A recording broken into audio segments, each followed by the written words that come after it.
हरे कृष्णा। स्वागतम स्वागतम स्वागतम सुस्वागतम सुस्वागतम सुस्वागतम।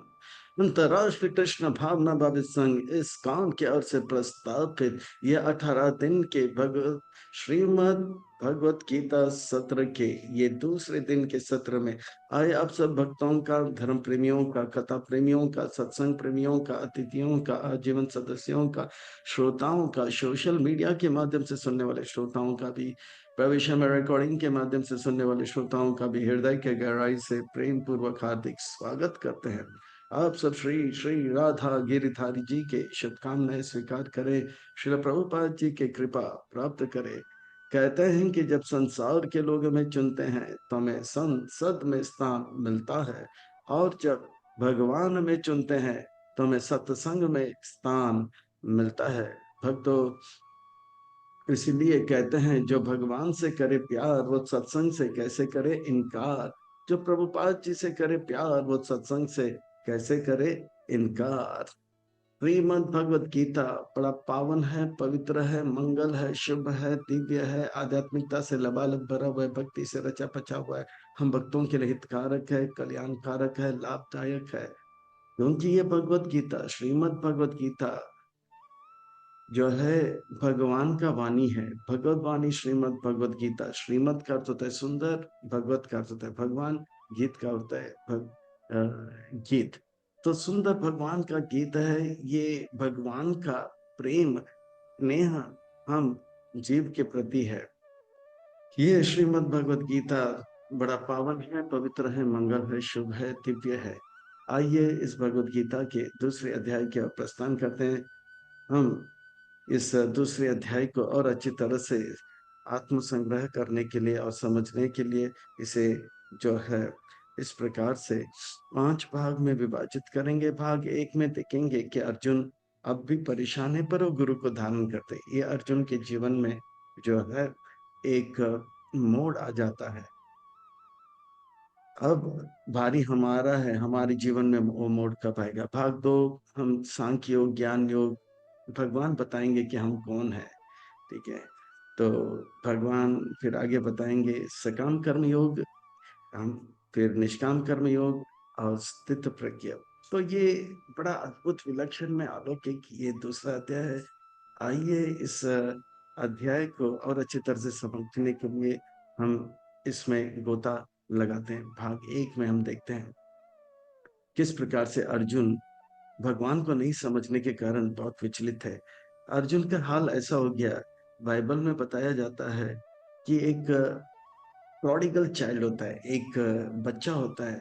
वो बच्चा जो है घर छोड़ के चला जाता है। पिताजी बहुत अमीर है, घर घर छोड़ के चलता है। 2 दिन 3 दिन के बाद पैसा खर्च हो जाता है, फिर मार्केट में ऐसे पड़ा रहता है, भीख भी नहीं मांग पाता है, और जो है उसको बीमारी लग जाता है। देखिए, है सेठ का बेटा, पर क्या हाल हो गया, बेहाल हो गया। क्योंकि भगवान से अलग, सेठ से अलग होने के कारण, सेठ से अलग होने के कारण वो जो है बहुत बहुत बहुत जो है उसका हाल बेहाल हो गया। इसी प्रकार से अर्जुन का भी हाल बेहाल हो गया, इसी प्रकार से हमारा भी हाल बेहाल हो गया। और वही बालक जब वापस अपनी गलती मानकर पिताजी के पास जाता है, पिताजी उन्हें आलिंगन करते हैं और उसे स्नान कराते हैं, नए कपड़े देते हैं, और फिर से बहुत ही ठाठ के आलीशान भाव से रहते हैं। तो अर्जुन जो है भगवान के को समझ नहीं पाए, भगवान के योजना को समझ नहीं पाए। जीसस क्राइस्ट कहते हैं कि मैं भगवान का पुत्र हूं, I am son of God. तो क्या हम क्या भगवान के पुत्र नहीं है, भगवान के संतान नहीं है? हम भी भगवान के संतान है, आप भी भगवान के संतान है, हम सब भगवान के संतान है। जीसस क्राइस्ट जब कहते हैं I am son of God, यानी कि वो कहते हैं मैं भगवान का एक आज्ञाकारी पुत्र हूँ। हम भी भगवान के आज्ञाकारी संतान है, पर हम जो है भगवान के जो है पुत्र हैं, पर हम आज्ञाकारी पुत्र नहीं है। इसीलिए हम हमारा हाल बेहाल हो गया। तो जो भगवान को जानते हैं वो जो है भगवान को अपने परम पिता मानते हैं और उनके आज्ञाकारी पुत्र होते हैं। वो जीसस क्राइस्ट जैसे बोलते हैं I am son of God. जो अज्ञाकारी है, पुत्र है, उसका हाल बेहाल हो जाता है, जैसे हमने बताया प्रोडिगल चाइल्ड के बारे में। अर्जुन का क्या हाल हो गया। संजय वाच ताम तथा कृपा आभीष्टम अश्रुपूर्ण अकुलेक्षणा विचिन्तन्तम् इदं वाक्यम वाच मधुसूदना। अर्जुन दोनों सेनाओं के बीच में सबके सामने रथ में बैठकर रोने लग गया। उनका हाल बेहाल हो गया। यह है जब हम भगवान को नहीं समझ पाते हैं, अपने परम पिता को नहीं समझ पाते हैं, सबका हाल बेहाल हो जाएगा।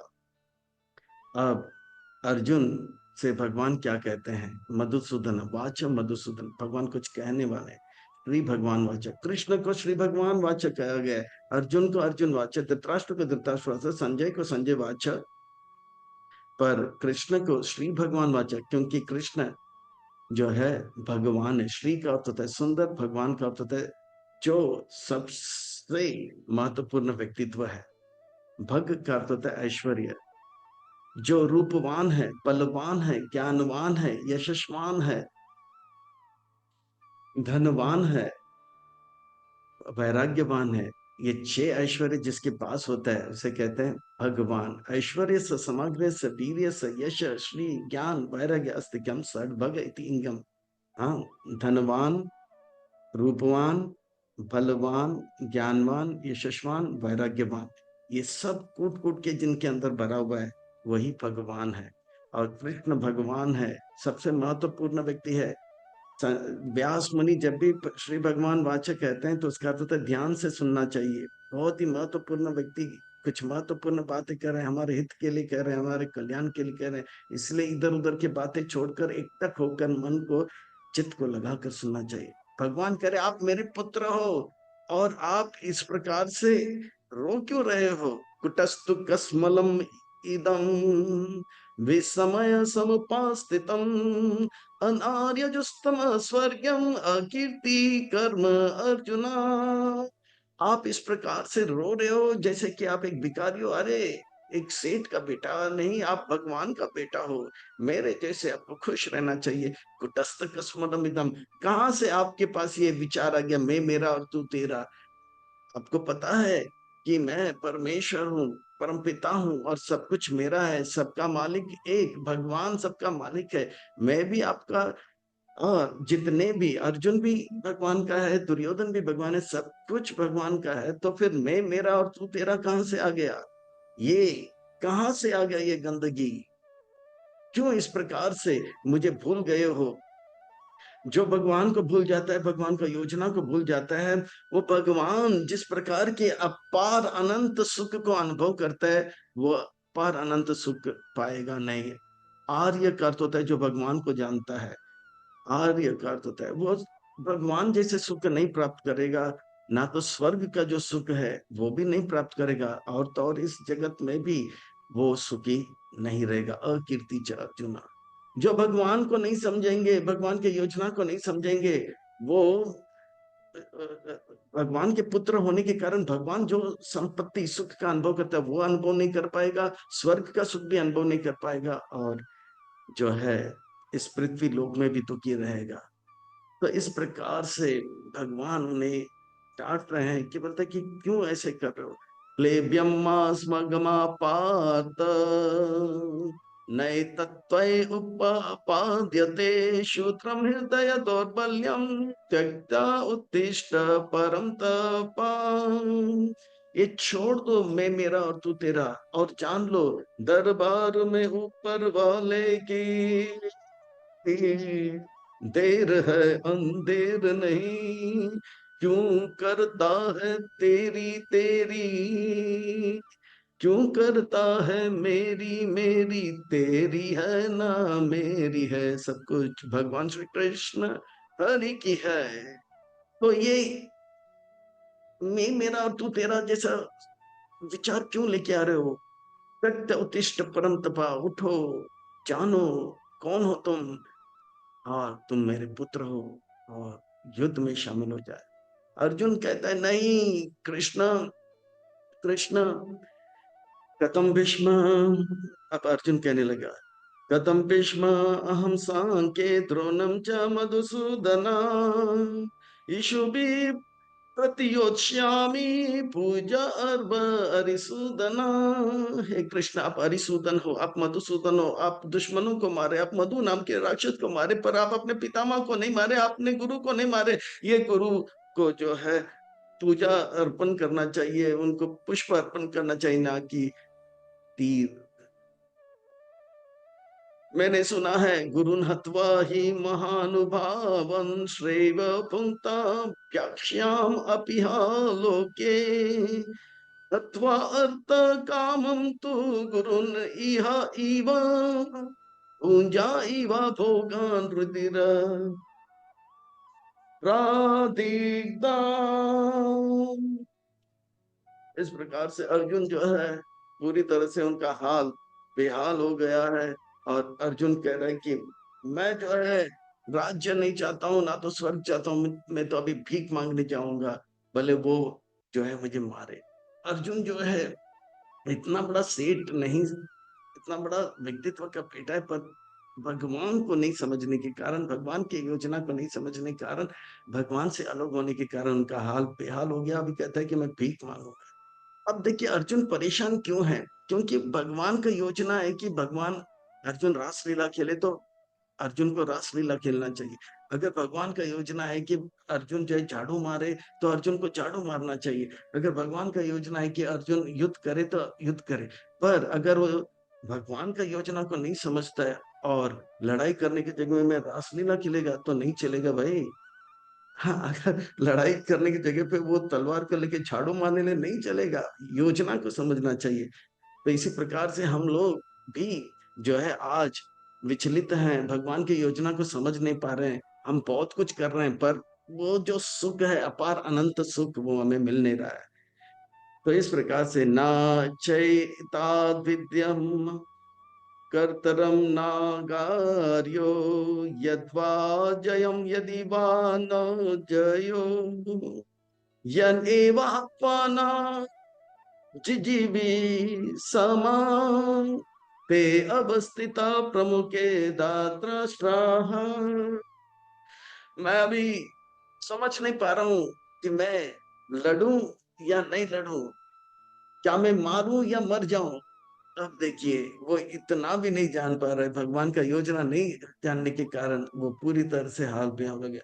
मैं क्या करूं, मुझे पता नहीं लग रहा है, मैं पूरी तरह से भौंक लग गया हूं। सच पूछो तो जितने भी लड़के या लड़कियां जो टीवाई ग्रेजुएशन पास करने आते हैं, उनका हाल हो जाता है। मैं क्या करूं, मुझे कुछ पता नहीं है, उनका हाल बेहाल हो जाता है। फिर इसी प्रकार से अर्जुन का भी क्यों क्यों क्यों उनको पता नहीं, क्योंकि उनके पिता जो है भगवान है, या वो भगवान की योजना को नहीं समझे। पर वो लड़का जो ग्रेजुएशन कर रहा है, उनको पता है कि उनके पिताजी सेठ है, उनको मालूम है कि मैं बिजनेस कर लूंगा, या मेरे पिताजी बड़े इंजीनियर हैं, वो विचलित नहीं होता है। तो ये जो है अर्जुन का हाल है, क्योंकि वो जान नहीं पा रहा है कि मेरे पिताजी, हाँ, भगवान कौन है, भगवान का योजना क्या है। भगवान का योजना को समझना चाहिए। पर अर्जुन के मोड़ में एक अर्जुन के जीवन में एक नया मोड़ आता है। अर्जुन जो है अब गुरु धारण कर लेता है। वो बोलता है अब मुझसे रहा नहीं जाएगा।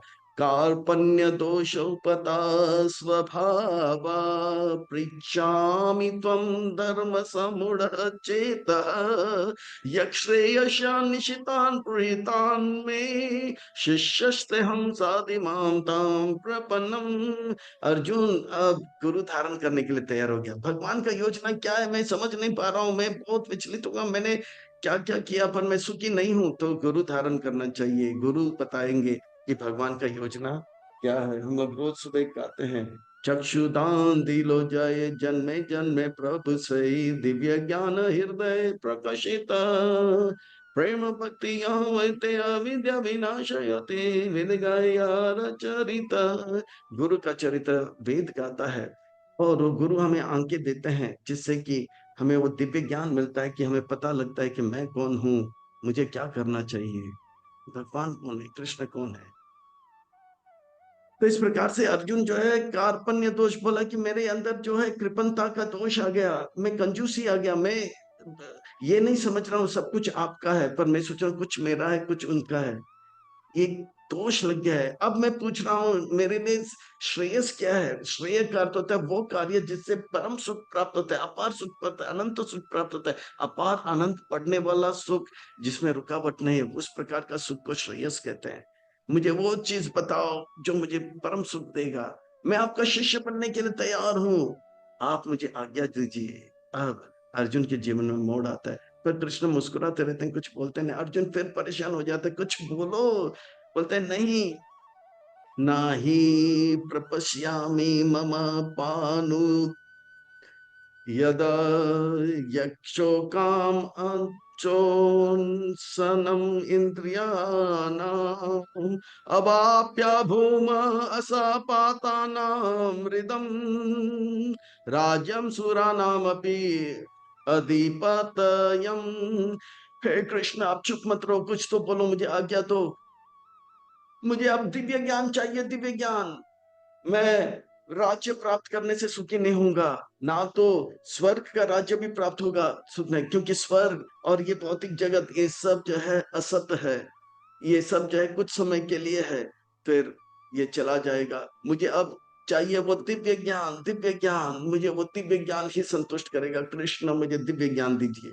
वो दिव्य ज्ञान, ज्ञान की हमें आवश्यकता है भक्तों। तब हमें पता लगेगा कि भगवान कौन है, भगवान का योजना हमारे लिए क्या है, वो महत्वपूर्ण है। मेरे लिए भगवान का योजना क्या है वो महत्वपूर्ण है। संजय वाच एवं उक्त्वा ऋषिकेशं गुडाकेश परम तपा नायोच्य इति गोविंदम उक्त्वा तुष्मिन् बभुवः। अब कृष्ण जो है, अर्जुन जो है कहते हैं गुड़ाकेश नहीं ना योत्स इति गोविंदम, मैं अब लड़ाई नहीं करूंगा, मैं अब आपका आज्ञा पालन नहीं कर पाऊंगा। भगवान की योजना को वो समझ नहीं पाए और भगवान की योजना से अलग हो रहा है, और अर्जुन फूट फूट के रोता है, हाल बेहाल हो जाता है। पर उन्होंने शरणागत किया है, इसलिए भगवान आप उनको उपदेश देंगे, भगवान मुस्कुराएंगे। अर्जुन ने तो गुरु धारण कर लिया, अर्जुन के जीवन में जो है नया दौर आ गया है, उनका जीवन सफल होने वाला है। आप हम कब गुरु धारण करेंगे? कब हमारे जीवन में वो नया दौर आएगा? कब हम अपने जीवन को सफल करेंगे? कब जो है हम वो अपार अनंत सुख जिसके हम अधिकारी हैं वो प्राप्त करेंगे? कब कब कब सोच के सोचो। कब कब कब? अब जो है अर्जुन से भगवान उपदेश आरंभ करते हैं।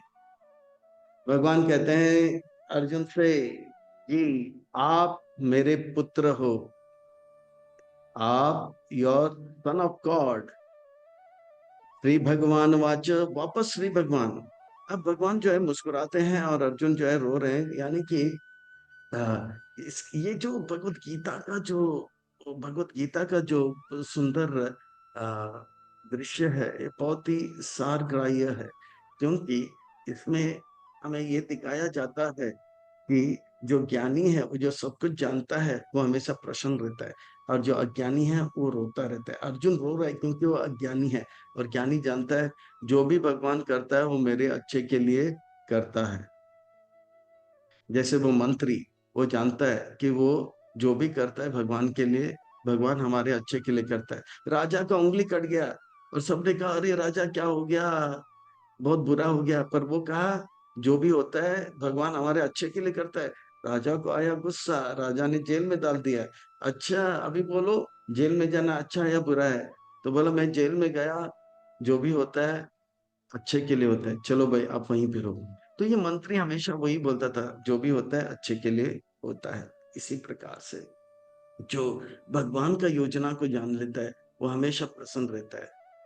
फिर राजा अगले दिन शिकार खेलने गया, रास्ता भटक गया, रात हो गया, जंगलियों ने पकड़ लिया, अमावास का रात था, दुर्गा को बलि चढ़ाना था। बोला हट्टा कट्टा तगड़ा आ गया, चलो भाई इसका ही बलि लगा देते हैं। राजा का बलि जब चढ़ रहा था तो पुजारी ने स्नान कराया, बोला अरे ये तो खंडित में है, इसका उंगली कटा हुआ है। तब राजा को पता लगा, अगर मेरा उंगली होता तो आज मेरा सर ना होता, आज ये उंगली नहीं है इसलिए मेरा सर है। अब इसे निकालो यहाँ से। दुर्गा देवी कि कोई ऐसा पेट दिएगा, शादी बना रहे हो, भागो। राजा भागा वहां से, बोला कि जान बची लाख उपाय, भागा वहां से। तो इस प्रकार से जो है वो सोच रहे हैं जो भी होता है अच्छे के लिए होता है। बोला कारागार में गया और बोला कि ये तो ठीक है, जो भी होता है अच्छे के लिए होता है, पर आप जेल में गए, इसमें क्या अच्छा है? बोला राजा, आज अगर मैं जेल में मैं आज अगर मैं जेल में नहीं होता तो मैं संसार में नहीं होता। क्यों? मैं आपका वफादार नौकर आपके पीछे पीछे जाता, आपका बलि नहीं चढ़ता, तो बोलता था नेक्स्ट, तो मैं आपके पीछे होता तो मेरा बलि चढ़ जाता। तो इसीलिए जो भी होता है दोनों मिलकर बोले अच्छे के लिए होता है। तो इस प्रकार से जो है जो भी होता है अच्छे के लिए होता है। वो ज्ञानी मुस्कुराता है, पर अज्ञानी हमेशा रोता रहता है। तो भगवान जो है मुस्कुरा रहे हैं, अर्जुन जो है रो रहे हैं, क्योंकि भगवान ज्ञानी है और अर्जुन अज्ञानी है। भगवान मुस्कुराते हुए बोलने लगे, असोचयन अन्वसोचस्त्वं प्रज्ञावाद सभाससे गता सुन च नानु सोचन्ति पंडिता। भगवान कहते हैं कि हे कृष्ण, हे अर्जुन, तुम जानो कि ये जितने भी जीव हैं जो शरीर के अंदर है, गतासुन जो शरीर छोड़ दिए, अगतासुन जो शरीर के अंदर है, वो वो आत्मा है, वो मेरे पुत्र है, वो मेरे संतान है। आप भी मेरे पुत्र हो, जैसे जीसस कहते हैं I am son of God. इसी प्रकार से आप सब मेरे संतान हो, आप सब आत्मा हो। तो ये जानकारी गुरु देते हैं। गुरु जो है सत्य से हमें मिलाते हैं, सत्य बताते हैं। तुम ये शरीर नहीं, तुम क्या हो? आत्मा हो। सच पूछो तो हम वास्तव में कौन है? अगर इसे टटोल कर देखेंगे, एक छोटा उदाहरण लेते हैं।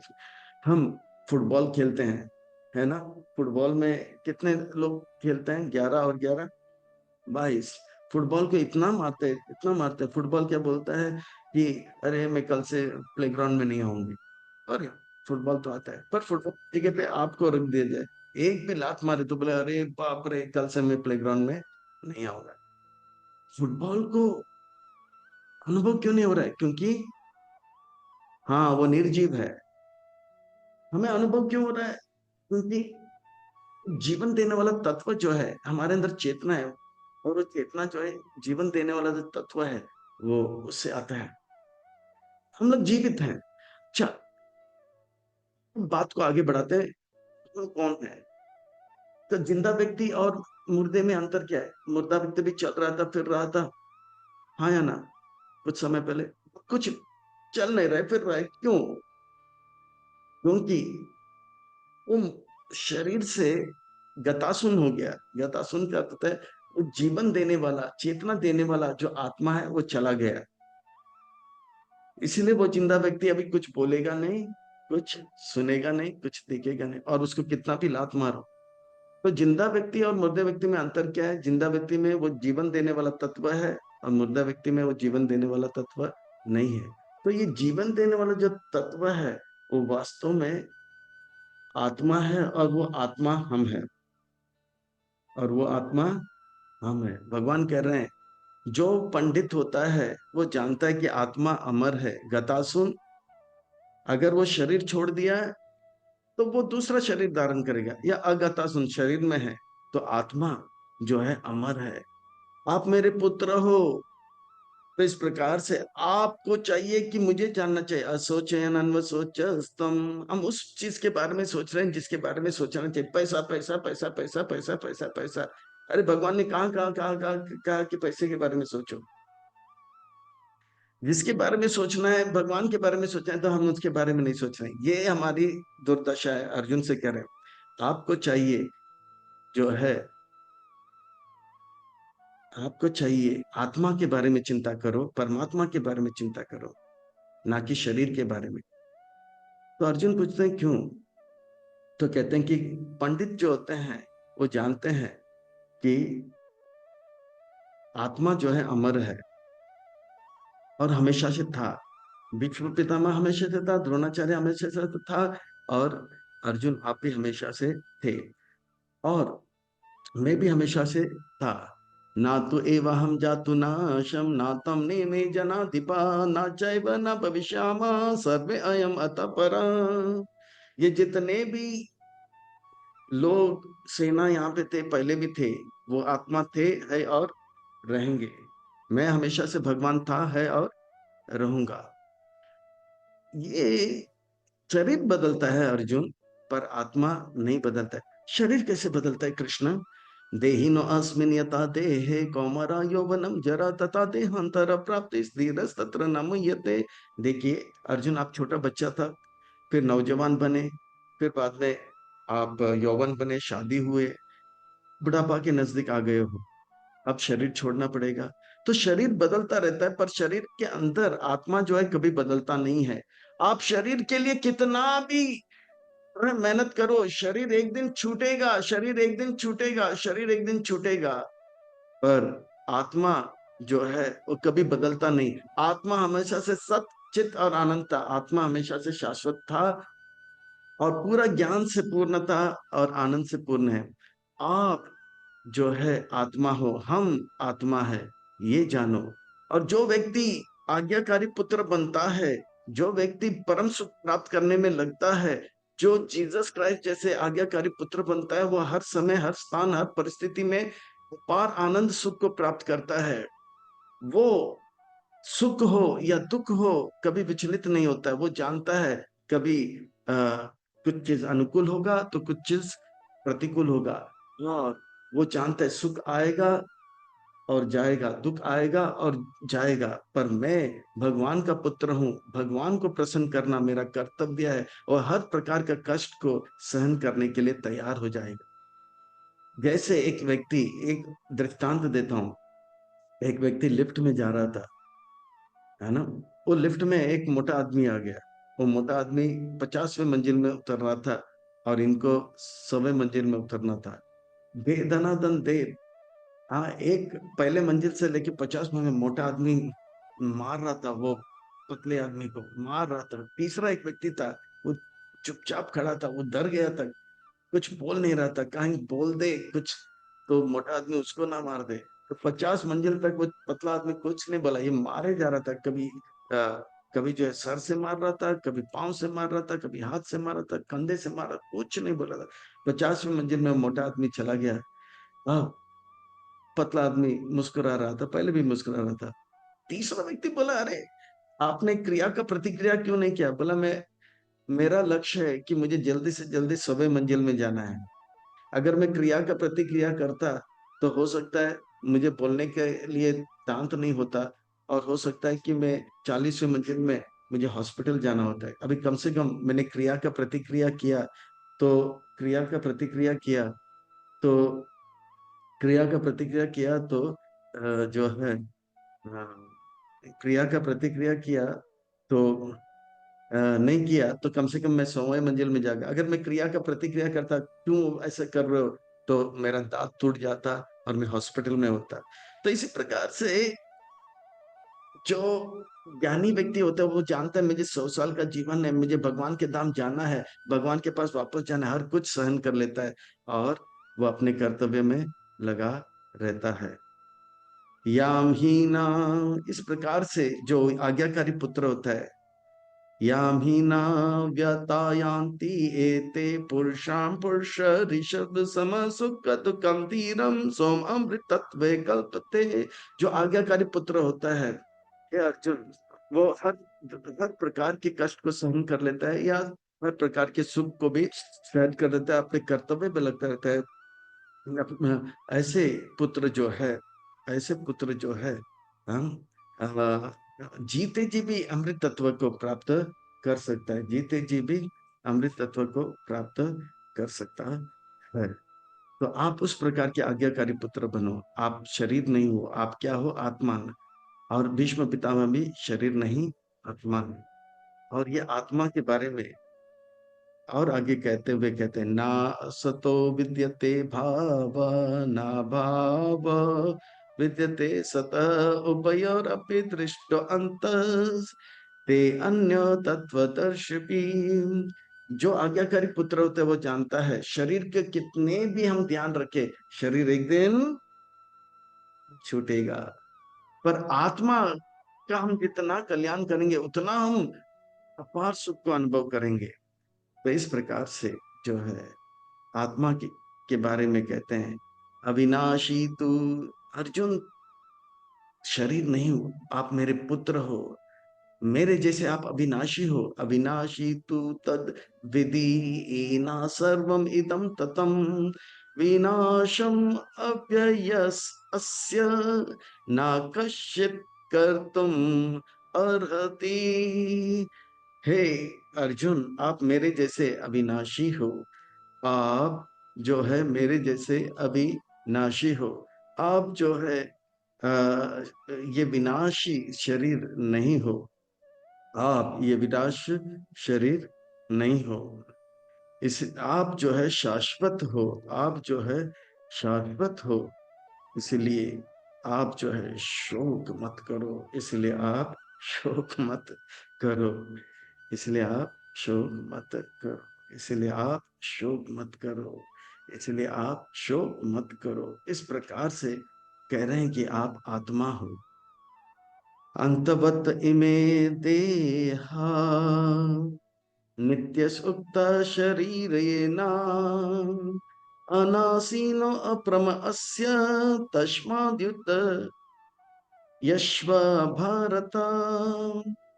हे अर्जुन, आप जो है अनासीन हो। आप मेरे पुत्र हो। आप आत्मा हो। आप जो है आप कभी नाश नहीं हो सकते हो। अप्रम से आपका कोई माप नहीं। आप इतने छोटे हो। आत्मा इतना छोटा है, इतना छोटा है कि बाल के 10,000 हिस्सा जो होता है, इतने छोटे। कोरोना वायरस हो या ब्लू व्हेल हो, इतने छोटे हो। आप मेरे पुत्र हो अर्जुन। हम जितने भी राजा यहाँ पे हैं, योद्धा यहाँ पे, ये सब मेरे संतान है। वे सब आत्मा है। या एमा वेत्ति हंताराम यश्चैनम मन्यते हतम उबओता न विजनातो नायमंति न हन्यते। अर्जुन, शरीर कट सकता है पर आत्मा कट नहीं सकता है, मर नहीं सकता है, खत्म नहीं हो सकता है। आत्मा अमर है। और आत्मा ना तो किसी को मार सकता है, ना आत्मा किसी को दूसरे आत्मा को मार सकता है। शरीर दूसरे शरीर को काट सकता है। शरीर जो है दूसरे शरीर से कटा जा सकता है, पर आत्मा नहीं। और आप, हम आत्मा है, शरीर नहीं। ये ज्ञान होना बहुत जरूरी है।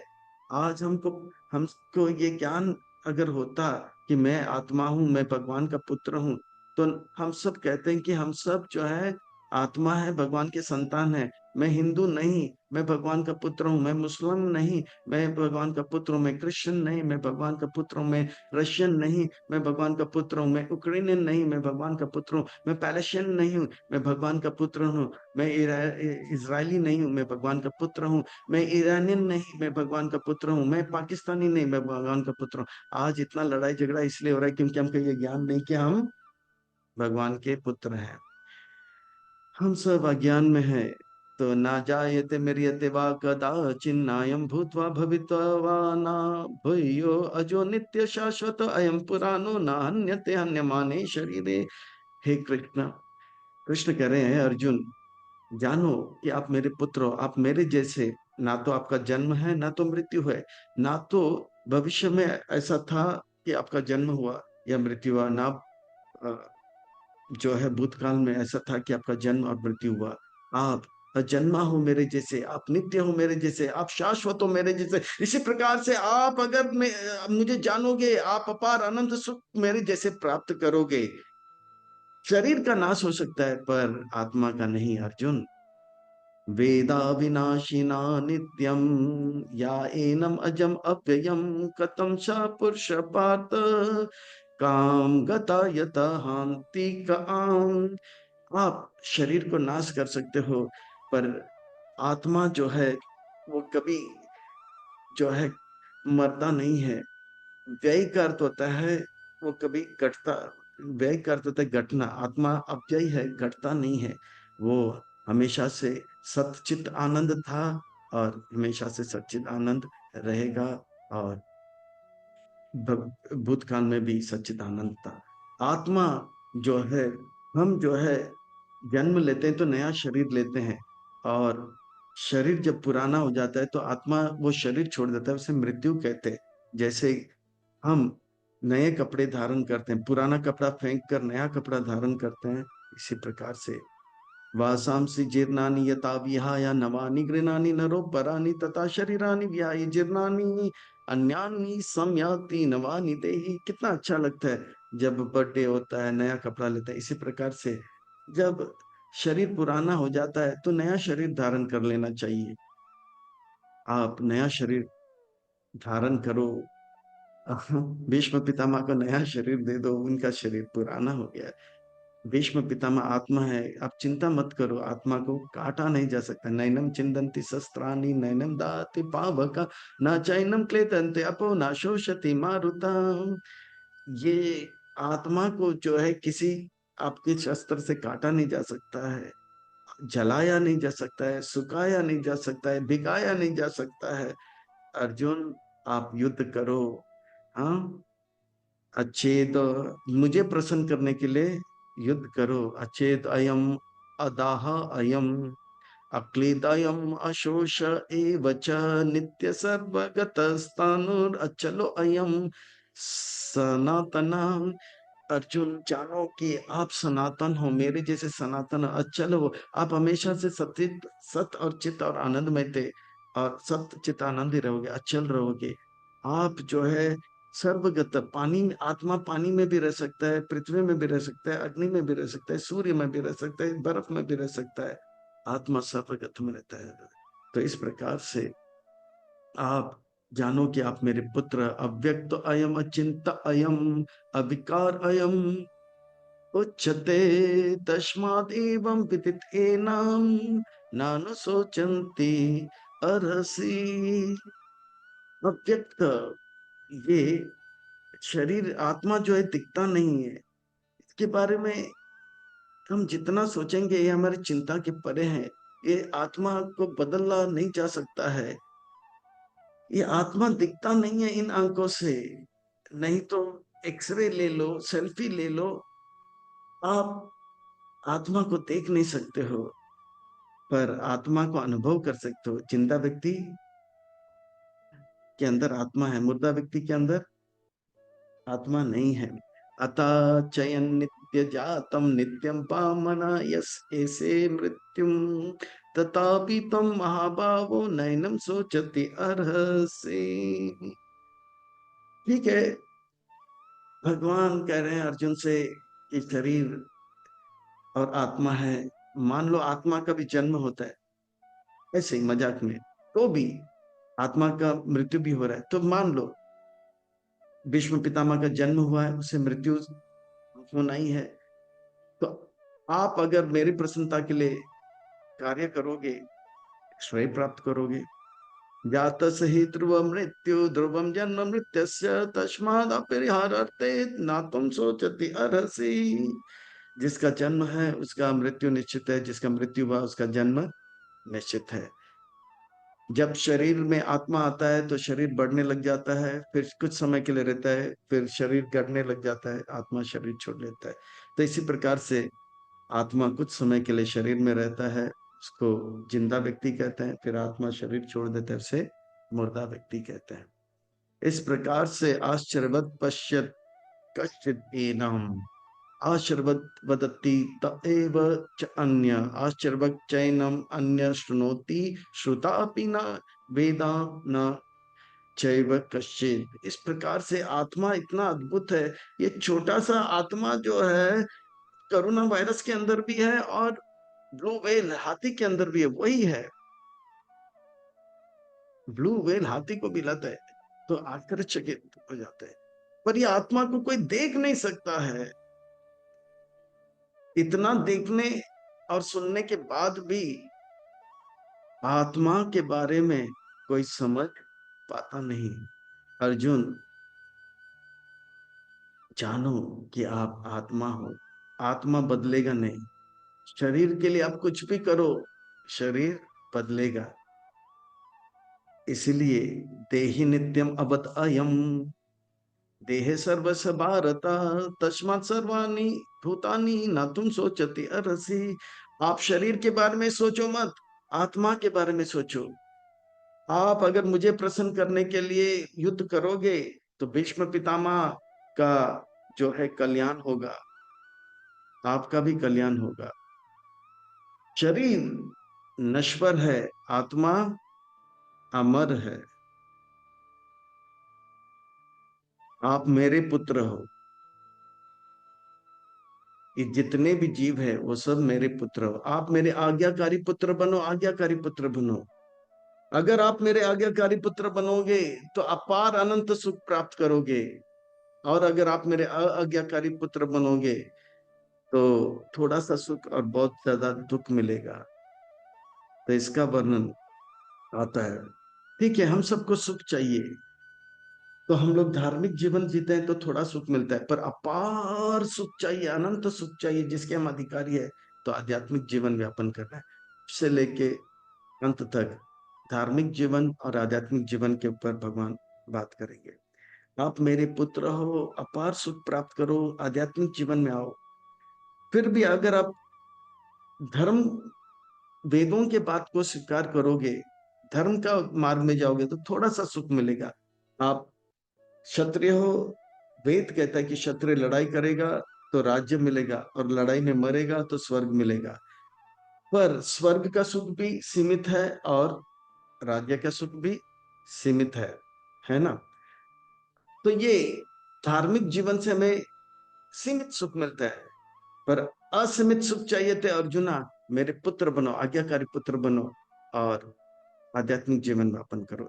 तो धार्मिक जीवन देखते हैं। स्वधर्म अपि च एव अक्ष्य न विकम्पितुम अर्हसि धर्मयाद भी युद्ध श्रेय अन्य शत्रस्य न विद्यते। आप अगर युद्ध करोगे तो राज्य प्राप्त होगा, अगर मरोगे तो स्वर्ग प्राप्त होगा। यदृ यदृच्छाय चोपापानम स्वर्गधारम अप्रावृतम सुखानि क्षत्रिय पार्थ लभन्ते युद्धाम ईदृशी। अगर आप मर जाओगे इस युद्ध में तो आपको स्वर्ग मिलेगा। ये धर्म युद्ध है, जो भी आएगा लड़ेगा, जिएगा तो जीतेगा, मरेगा तो स्वर्ग प्राप्त करेगा, कोई वापस जिंदा नहीं। जिंदा अगर जाएगा तो वो राज्य जीतेगा। अगर आप वेद की बातों को नहीं स्वीकार करोगे, पाप करोगे, तो आप जो है पापी हो जाओगे। अगर आप युद्ध नहीं करोगे, हाँ, तो पापी हो जाओगे, और पापी व्यक्ति कभी सुखी हो नहीं सकता। अतः चेत्त्वम् इमं धर्म्यं संग्रामं न करिष्यसि तत एव स्वधर्म कीर्तिं च हित्वा पापम अवाप्स्यसि। अगर आप मेरे बात नहीं मानोगे और युद्ध नहीं करोगे तो आप सकाम धर्म धार्मिक जीवन नहीं, अधार्मिक जीवन व्यापन करोगे।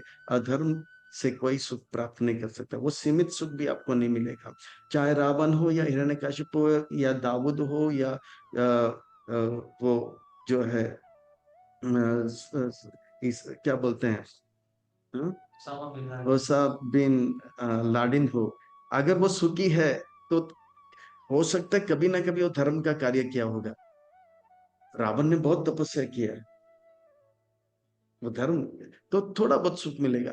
पर अगर कोई पाप से कोई व्यक्ति जो है सुखी हो नहीं सकता है। अकीर्तिम चापि भूतानि कतस्य कथयिष्यन्ति ते अव्ययम संभवाव तस्य च कीर्ति मरण तिर्चात। आप सोचोगे कि मैं युद्ध नहीं करूंगा तो सब लोग सोचेंगे कि अर्जुन कितने दयालु हैं, करुणा आ गया।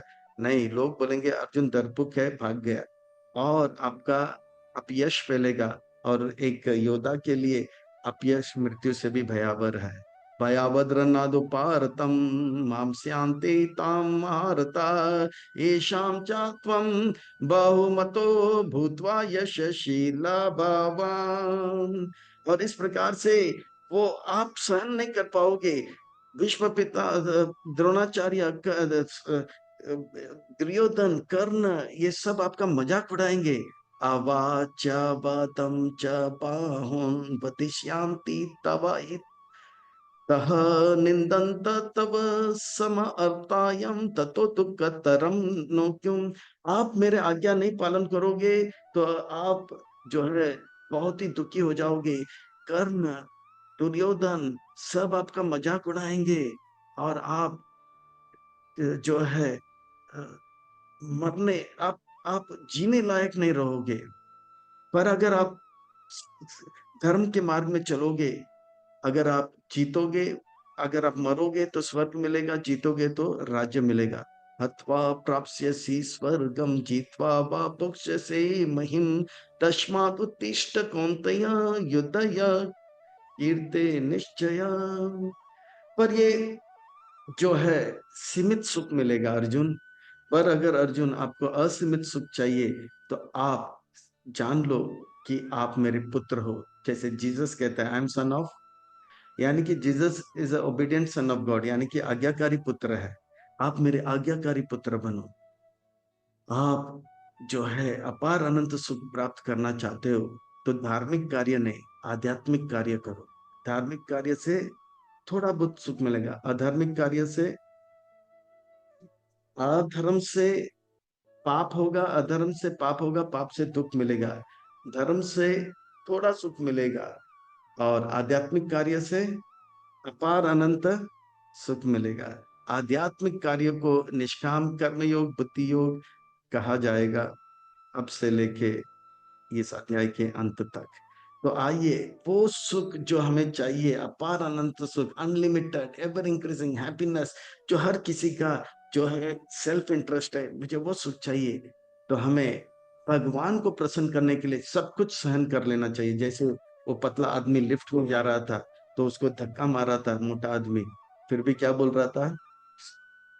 कुछ नहीं बोला, सब कुछ सहन किया। जैसे वो मंत्री, जो कुछ भी होता है अच्छे के लिए होता है। अब मुझे कारागार में डाला तो भी वो प्रसन्न था, और कारागार से निकल के उन्होंने मंत्री को, ये मंत्री ने मेरा जीवन बचाया इसलिए उनको पूरा बहुत सारा तोहफा दिया, तो भी मंत्री एकदम सम था। तो इसी प्रकार से जो भगवान को अपना पिता मानते हैं, अपने आप को आत्मा मानते हैं, आध्यात्मिक जीवन व्यापन करते हैं, हर परिस्थिति परिस्थिति में भगवान को प्रसन्न करने में लग जाता है। चाहे प्रतिकूल परिस्थिति या अनुकूल परिस्थिति हो, वो समभाव रखता है। सुख दुख के समकृत्वा लाभ लाभ जय जयो तथा युद्ध युजस्व नैव पापम अवाप्स्यसि।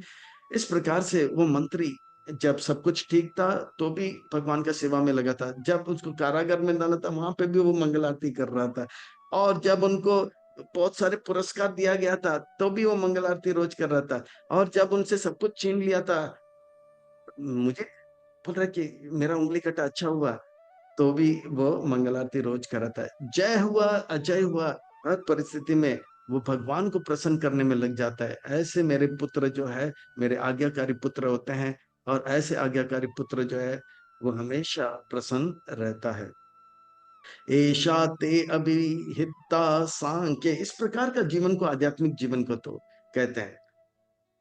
भगवान को प्रसन्न करने का जो जीवन है वो, उससे अपार अनंत सुख मिलता है, क्योंकि भगवान अपार है, अनंत है, और भगवान को प्रसन्न करने जाएंगे तो अपार अनंत सुख मिलेगा। एषा ते अभिहिता सांख्ये बुद्धिर्योगे तव इमं शृणु, बुद्ध्या युक्त अपया पार्थ कर्म बंधन प्रहास्यसि। इस प्रकार के जो कार्य है इसे आध्यात्मिक जीवन कहते हैं, इसे बुद्धि योग कहते हैं, इसे सांख्य योग कहते हैं। अर्जुन, आप इसे ध्यान से सुनो और आध्यात्मिक जीवन की ओर बढ़ो। आप अगर आध्यात्मिक जीवन को समझोगे तो हर परिस्थिति, हर स्थान और हर समय प्रसन्न रहोगे, चाहे जेल में हो या दरबार में हो या महल महल में रहो या बाहर रहो। और इस मार्ग में आप थोड़ा सा भी सेवा करोगे, वो जो सेवा जो है भगवान कभी भूलेंगे नहीं। नेहा नाशो अस्ति प्रतवायो न विद्यते स्वल्पम अप्यस्य धर्म से त्रायतो महतो भयात्। इस मार्ग में आपने भगवान को थोड़ा भी सेवा किया, भगवान याद रखेंगे, और फिर वो जो सेवा है वो कभी नष्ट नहीं होगा, क्योंकि वो आध्यात्मिक खाता में जाएगा। वो आध्यात्मिक खाता जो है शाश्वत खाता होता है। हम अपने लिए बहुत कुछ करें, पीएचडी भी हम प्राप्त कर ले, पर अगले जन्म में फिर से एबीसीडी। अगर हम अरबों करोड़पति भी बन जाते हैं, फिर भी शरीर छोड़ने के बाद एक पैसा साथ में नहीं लेके जाएंगे। हम जो है एक पैसा साथ में लेकर नहीं जाएंगे। पर भगवान का किया गया सेवा जो है वो 10% हो तो अगले जन्म में 11%, वो 10% कभी नाश नहीं होगा। 11% में आने का और 100% जाने का पूरा मौका दिया जाएगा। तो इस प्रकार से आप आध्यात्मिक जीवन पे लग रहे हो, व्यवसाय में का बुद्धि एक है गुरु नंदना। मेरे योजना को जान लो, व्यवसाय का बुद्धि एक है गुरु नंदना, बहुशा का ही अनंत बुद्धय व्यवसायी नाम। आप अपनी योजना को मेरे योजना से जोड़ लो, और ऐसा करोगे तो अपार अनंत सुख को प्राप्त करोगे। और जो ये नहीं जानता है मेरा योजना क्या है, वो कभी गर्लफ्रेंड को खुश करता है, तो कभी बीवी को खुश करता है, तो कभी बच्चों को खुश करता है, तो कभी पोतों को खुश करने में लग जाता है। वो उसका खुशी खुशी करने का जो केंद्र है वो बदलता रहता है। पर जो भगवान को प्रसन्न करने में लग जाता है, वो हर परिस्थिति, हर स्थान, हर समय प्रसन्न रहता है, और किसी को प्रसन्न करने की उनकी आवश्यकता नहीं पड़ती। याम इमाम पुष्पितम पाचम प्रबंधन्ति अविश्चिता वेद वेदरता पार्थ,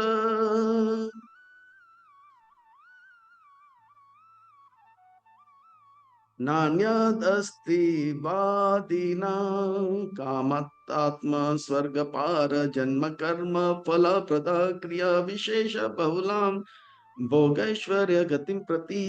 वही जो व्यक्ति एक बार जान लेता है कि भगवान इतने महान है, इतने सुंदर है, और भगवान के सेवा में इतना आनंद है, वो किसी भी परिस्थिति में इस संसार के छोटे मोटे लाभ से प्रभावित नहीं होगा। जैसे एक भिखारी जिसको एक बार राजभोग मिल जाता है, और हम बोलते हैं रोज ये राजभोग मिलेगा, तो गलती से भी वो सूखा चपाती की ओर देखेगा नहीं।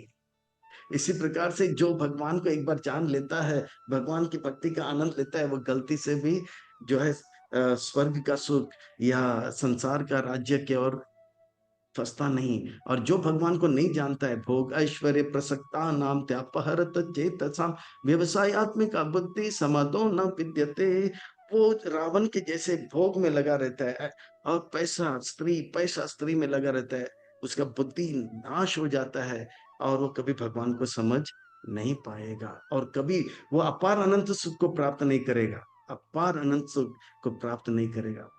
ये वेदों की बातों से बाहर निकलो अर्जुन, ये वेदों की बातें जो है शरीर तक ही सीमित है। आप शरीर नहीं हो, आत्मा हो, आपको आध्यात्मिक जीवन में जाना है, क्योंकि मैं आपको अपार अनंत सुख देना चाहता हूं। मैं आपका पिता हूं, मैं अपार अनंत सुख को अनुभव कर रहा हूं, वो मेरा संपत्ति आप ले लो। त्रैगुना विषया वेदा निस्त्रैगुण भव अर्जुन, निर्द्वंद नित्य सत्वस्थ निर्योग क्षेम आत्मवान। आप आत्मवान बनो, मेरे पुत्र बनो, मेरी संपत्ति अपार अनंत सुख को ले लो। आप द्वंद से मुक्त हो जाओ, आपका योजना मेरे योजना, आप नहीं रहना चाहिए। आप जो है इस प्रकार से जो है आध्यात्मिक जीवन में रहो, नित्य सत्वस्थ हो, अपार अनंत सुख प्राप्त करोगे अर्जुन, अपार अनंत सुख को प्राप्त करोगे। यावन अर्था उदापाने सर्वत्र संप्लुतोऽप्ये, तावन सर्वेषु वेदेषु ब्रह्मन् अस्य विजानता।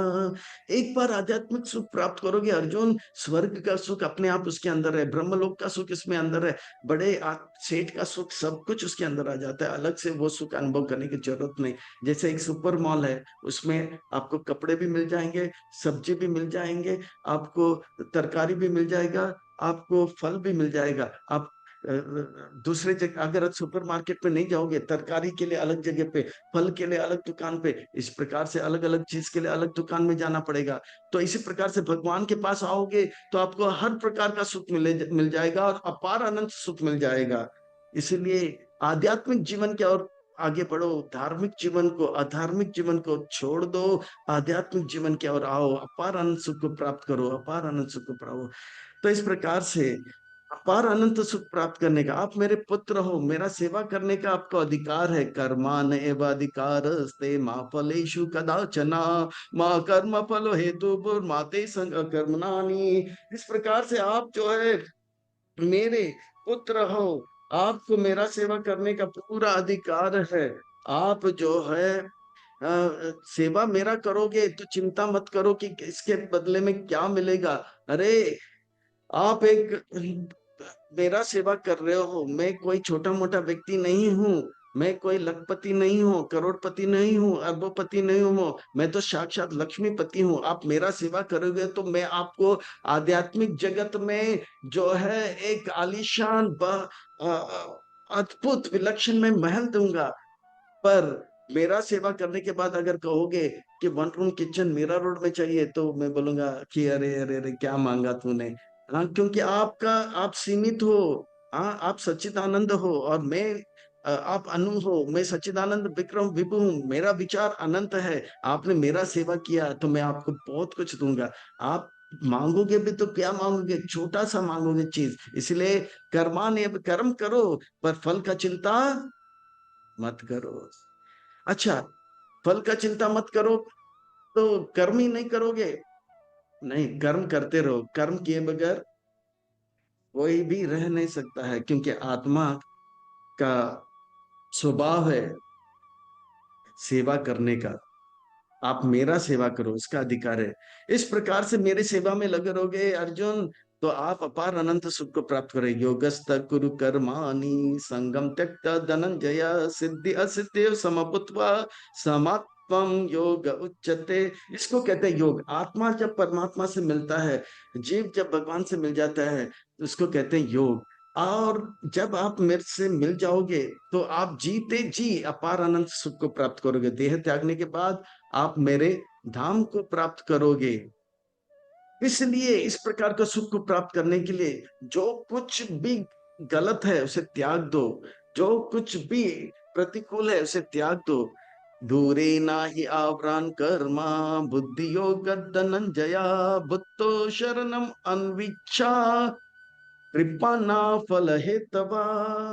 इस प्रकार से आप जो है हर गलत चीज को त्याग दो और सही चीज की ओर प्रस्थान करो। और ऐसा करोगे अर्जुन, आप अनंत अपार सुख को प्राप्त करोगे। बुद्धि युक्त जहा इतहा उबे सुख कृत्व दुष्कृते तस्मात् योगया युजस्व योग कर्मसु कौशला। आध्यात्मिक कार्य में लग जाओ, भक्ति योग में लग जाओ, बुद्धि योग में लग जाओ। ये आध्यात्मिक कार्य से आप जो है अपार अनंत सुख को प्राप्त करोगे, अपार अनंत सुख को प्राप्त करोगे। इसमें इसे कहते हैं योग कर्मशु कौशल। आप इसमें कुशल हो जाओ, एक्सपर्ट बनाओ और अच्छा आध्यात्मिक कार्य में लग जाओ, और आध्यात्मिक कार्य में लग जाओ। भौतिक कार्य में मत लगो। कर्मजान बुद्धि युक्ता ही फलम त्यक्ता मनीषिणा जन्म बंधन विनिर्मुक्त्वा पदम गच्छन्ति अनामयम्। आप अगर आध्यात्मिक कार्य में लगोगे, आप मेरे आज्ञाकारी पुत्र बनोगे, मैं आपको वापस अपने घर लेकर जाऊंगा। आप फिर से अपार सुख को प्राप्त करोगे और आप फिर से जन्म मृत्यु के चक्कर में नहीं रहोगे। आप जन्म मृत्यु के बंधन से मुक्त हो जाओगे, कष्ट को प्राप्त नहीं करोगे। मेरे साथ मेरे धाम में बहुत आनंद का अनुभव करोगे। एक ऐसे गगन के तले चले जहां गम भी ना हो, आंसू भी ना हो, बस प्यार ही प्यार भले। यदा ते मोहाकलीलां बुद्धिर्व्याति तरयिष्यति तदा गन्तस्य निर्वेदं श्रोतव्यस्य। आप इतना सुख जीत आप का अनुभव करोगे जितना आपने सुना नहीं ना सुना होगा। इतना सुख आप अनुभव करोगे अर्जुन। आप मेरे पुत्र हो, मेरा आज्ञाकारी पुत्र बनो। आप आध्यात्मिक जीवन के ओर बढ़ो, ना कि धार्मिक या अधार्मिक जीवन की ओर। श्रुति विप्रातिपानाते यदा ता इता निश्चल समातो अचल बुद्धि तद्योगम अवाप्स्यसि। इस प्रकार से आप जिस मेरे आध्यात्मिक जीवन का सुख को अनुभव करोगे, संसार के छोटे मोटे स्वर्ग का सुख, अप्सरा का चुम्बन या धन जो है आपको कभी प्रभावित नहीं करे, क्योंकि आप उस प्रकार का सुख मेरे जीवन मेरे का अनुभव करोगे। आध्यात्मिक जीवन में इतना सुख है, इतना सुख है, इतना सुख है। ओ कृष्ण, आध्यात्मिक जीवन में इतना सुख है, तो जो आध्यात्मिक जीवन व्यापन कर रहे हैं उनके बारे में कुछ बताओ। बताता हूँ, बताता हूँ। अर्जुन वाच स्थित प्रज्ञ का भाषा समाधि स्थित केशव सितादि किम प्रभासेत किम आसीत व्रजेत किम। जो लोग इस आध्यात्मिक जीवन में बात करते हैं, जिनका बुद्धि ज्ञान स्थित है आप में, वो कैसे, उनका लक्षण क्या है? उनका लक्षण बताता हूँ। श्री भगवान वाचा, जब भी वेद व्यास मुनि कहते हैं श्री भगवान वाचा, यानी कि सुंदर महत्वपूर्ण व्यक्ति करें, अर्थात हमें कुछ महत्वपूर्ण बातें करें, हमारे कल्याण के लिए, हमारे हित के लिए करें, यहाँ वहां के विचार को त्याग करके बड़े ध्यान से सुनना चाहिए। बहुत ही महत्वपूर्ण बात बता रहे हैं। अच्छा, आध्यात्मिक जीवन जो जीता है वो जीते जी सुखी रहता है। प्रजा प्रजाहाति यदा कामम सर्वान् पार्थ मनोगतम आत्मनि एवं आत्मन तुष्ट स्थित प्रज्ञा तदुच्यते। स्थित प्रज्ञा जो है बहुत प्रसन्न रहता है, वो भगवान का योजना को अपना योजना बना लेता है, और बाकी जितने भी योजना है, कामना है, उसे त्याग देता है। आत्मा नहीं, ये आत्मन तुष्ट, और वो संतुष्ट रहता है। भगवान मेरे जो भी करता है, मुझे महल में रखे तो भी, वो मंत्री जैसे कारागार में था तो भी भगवान ने जो भी करते हैं हम सबके हित के लिए करते हैं, अच्छे के लिए करते हैं, भले के लिए करते हैं। तो इस प्रकार से वो रहता है, इसे कहते हैं स्थित प्रज्ञा। वो लिफ्ट में जो पतला आदमी था, मोटे आदमी का कितना मार कर रहा था, सब कुछ सहन करता, क्योंकि उनको जाना है कहाँ? सवा मंजिल। दुखेषु अनुद्विग्न मनः सुखेषु विगत स्पृहा वीतराग भय क्रोध स्थिर बुद्धिर मुनिर उच्यते। उस प्रकार से वो मंत्री जो है, यानी कि प्रतिकूल परिस्थिति हो उससे विचलित नहीं होते, सुख यानी कि सब कुछ ठीक होता है। जैसे कैशियर होता है बैंक का, वैसे होता है कैशियर। जब बैंक में 1 लाख रुपए आते हैं, वो बल्ले बल्ले करके नाचता नहीं है। उसको मालूम है कि पैसा बैंक के लिए आया, बैंक में जाएगा, डाल देता है। और बैंक से कोई 10 लाख रुपए लेते हैं, ये क्या हुआ, कैसे हुआ, क्यों हुआ, 10 लाख रुपया चला गया, नहीं नहीं, वो मतलब बैंक का पैसा कुछ बैंक जा रहा है। तो इसी प्रकार से वो विचलित रहते हैं। सुखेषु अनुद्विग्न मनः सुखेषु विगत स्पृहा वीतराग भय। वो जानता है कि मैं भगवान का पुत्र हूँ, और इस संसार में जितने भी लोग हैं वो सब भगवान के संतान हैं, इसलिए वो किसी से प्रेम या किसी से डरता नहीं है, और क्योंकि वो जानते हैं भगवान मेरा भला करता है, क्रोधित नहीं होता है। और इस प्रकार से वो जो है का भाषा, यानी कि वो किस प्रकार के व्यवहार करता है, उसका वर्णन ये श्लोकों में किया जाता है। या सर्व अत्र नाभि स्नेह तत्त प्राप्य शुभाशुभम नाभा नाभिनंदन्ति न द्वेषति तस्य प्रज्ञा प्रतिष्ठिता।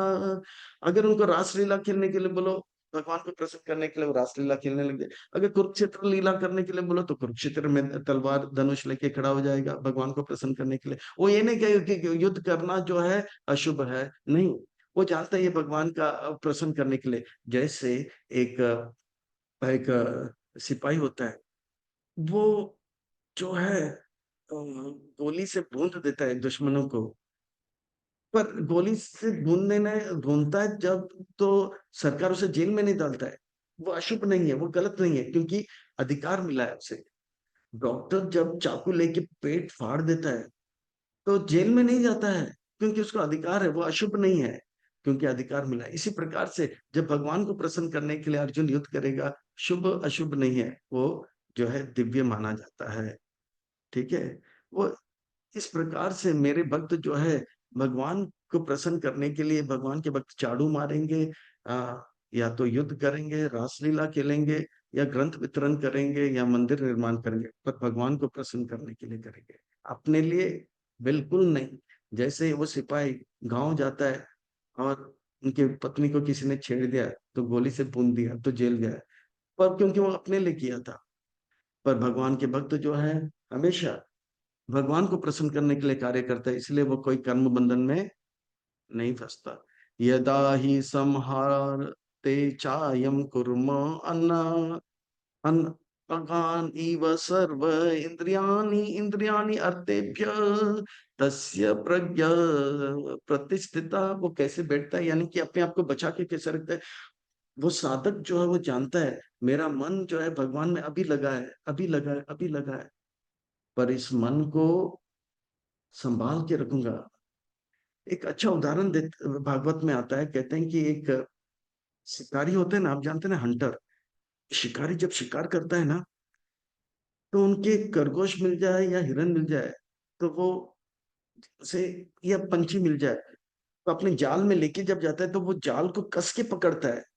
बात समझ में आ रहा है? कस के पकड़ता है। थोड़ा सा भी ढीलापन कर दिया तो वो जितने भी शिकार है वो उड़ जाएंगे, आ जाएंगे, चले जाएंगे। इसलिए साधक जो है जब भक्ति योग में लग जाता है तो मन जब पकड़ में आता है तो बहुत सावधान रहता है, क्योंकि मन जो है कभी भी गायब हो सकता है।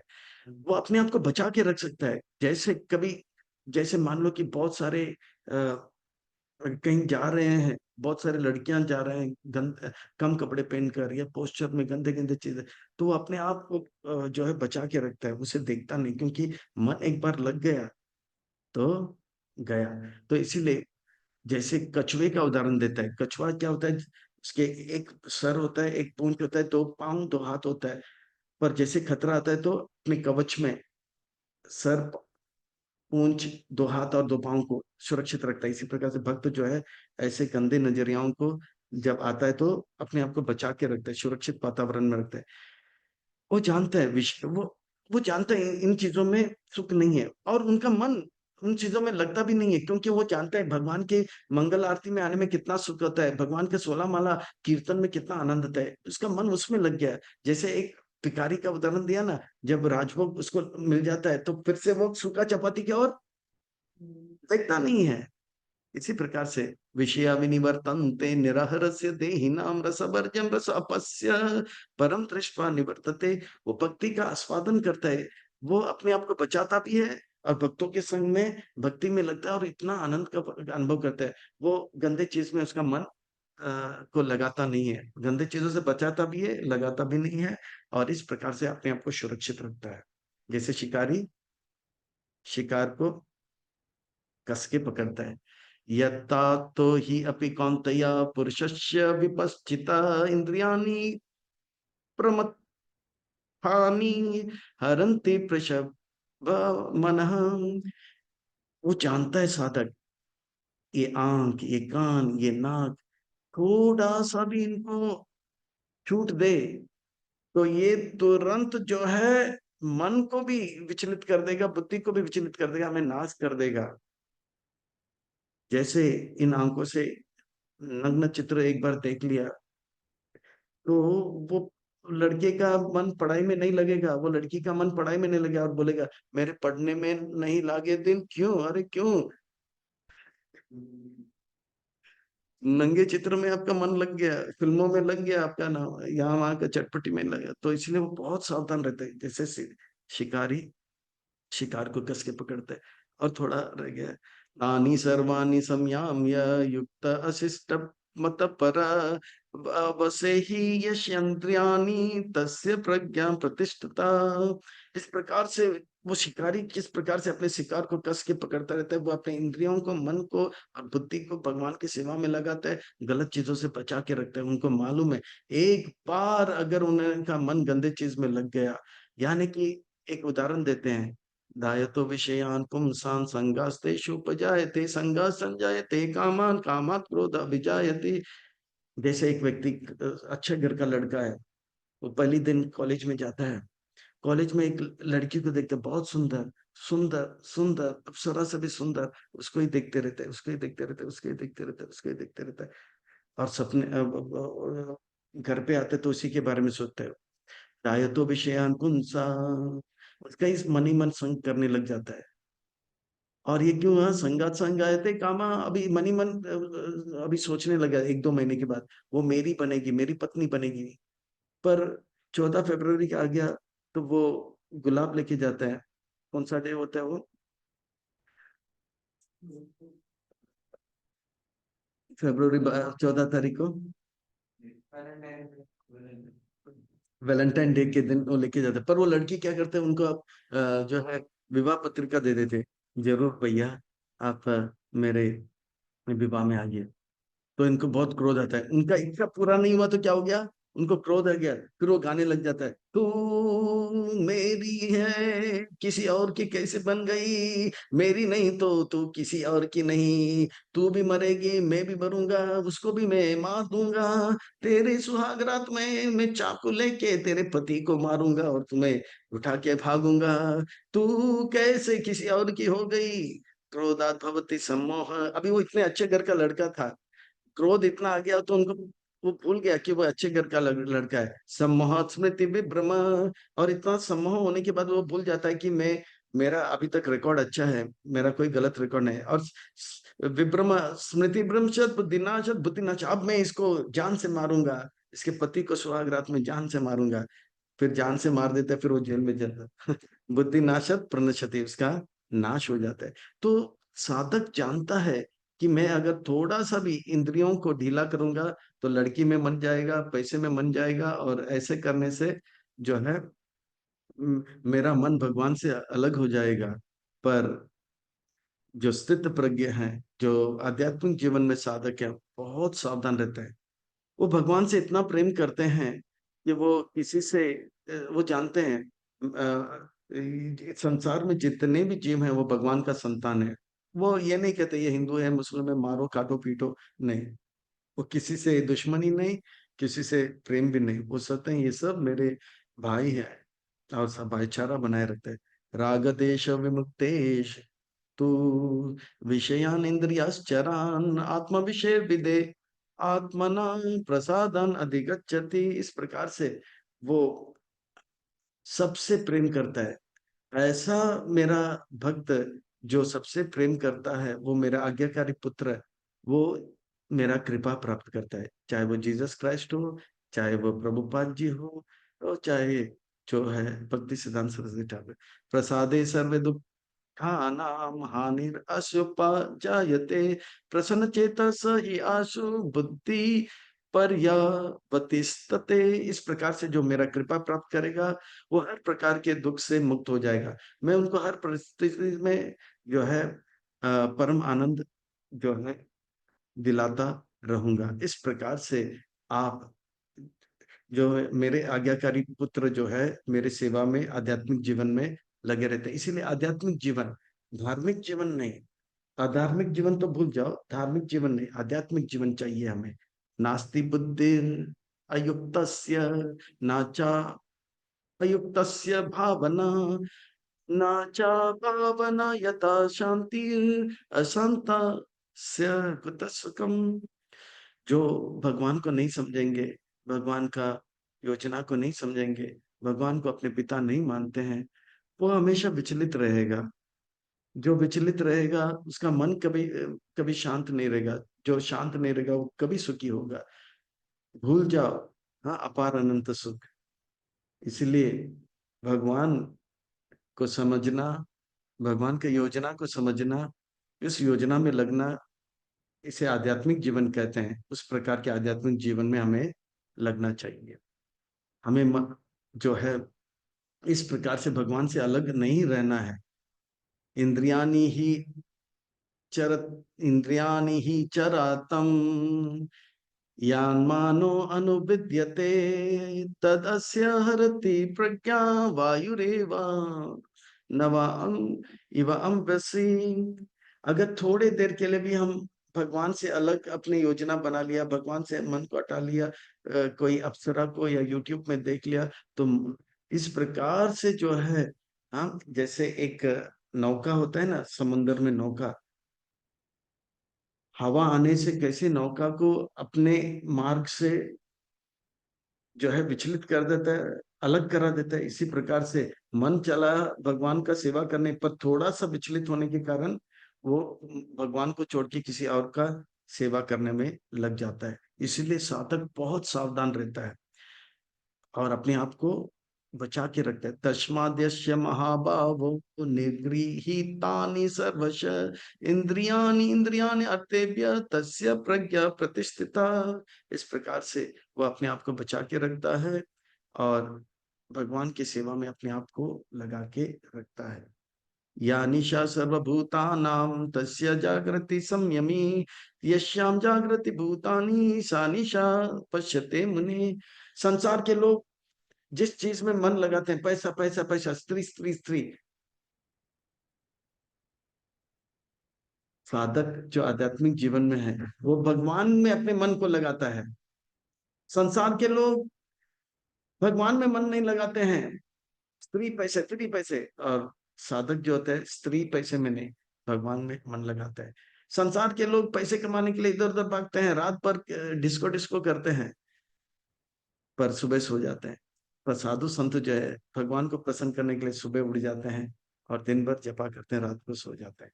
पर अभक्त लोग रात को खाओ पियो, दिन को आराम करो। तो कहते हैं कि अभक्त जो है जब जागा रहता है तब साधु सोया रहता है, जब साधु सोया रहता है जब अभक्त लोग जागा रहता है।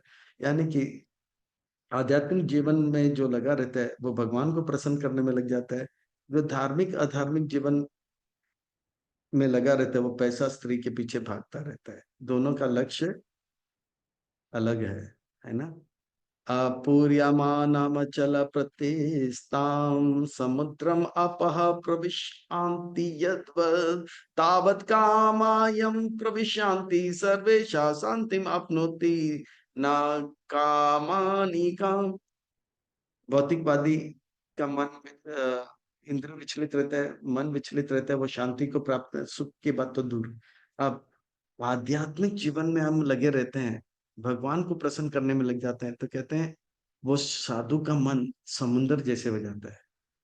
समुंदर में कितना भी पानी डालो, कितना भी पानी डालो, नदी, तालाब, गटर का पानी कुछ भी आ जाए, पर समुंदर अपना सीमा को पार नहीं करता है।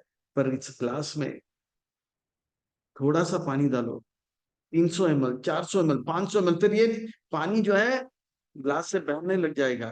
तो भगवान के भक्त जो होते हैं उनका मन समुद्र जैसे हो जाता है। कितने भी कुछ भी विचार आए, सुंदर अप्सरा आए तो कहेगा बहुत सुंदर अप्सरा, भगवान ने इनको बहुत सुंदर बनाया, इसे भगवान, ये भगवान की है, भगवान की सेवा में। पैसे अरबों करबो, अरे ये धन भगवान का है, हाँ भगवान की सेवा में लगना चाहिए, भगवान की सेवा में लगा देता है।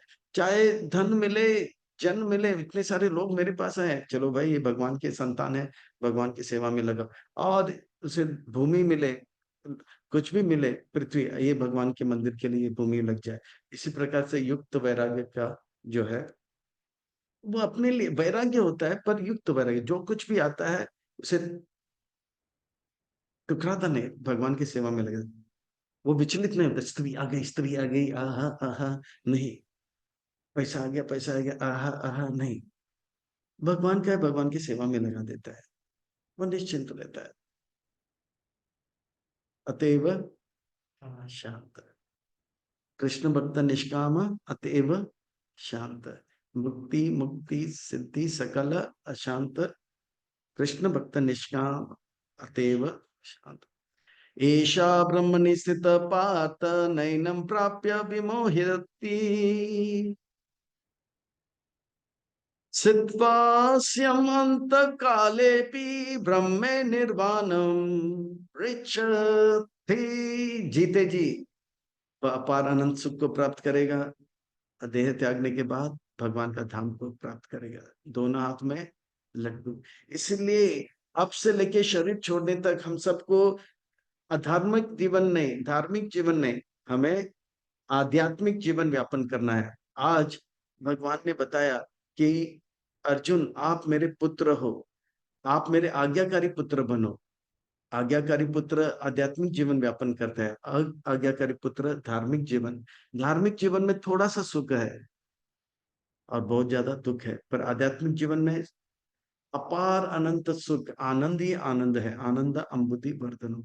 इसलिए भक्तों, अब से लेके शरीर छोड़ने तक हम सबको कटिबद्ध होना चाहिए, संकल्प लेना चाहिए। मैं धार्मिक जीवन नहीं, अधार्मिक जीवन तो कभी नहीं, धार्मिक जीवन भी नहीं, मैं आध्यात्मिक जीवन व्यापन करूंगा या करूंगी, और अपार अनंत सुख जीते जी अनुभव करूंगी और या करूंगा, और देह त्यागने के बाद भगवान की सेवा में लग जाऊंगा या लग जाऊंगी। इस प्रकार से हमें जो है भक्ति में, आध्यात्मिक जीवन में लग जाना चाहिए। ये अपार अनंत सुख का संपत्ति भगवान हमें देना चाहते हैं, बस हम थोड़ा सा आज्ञाकारी बने, हम अच्छे भक्त बने, औरों को भक्त बनाए, अपने जीवन को सफल करें।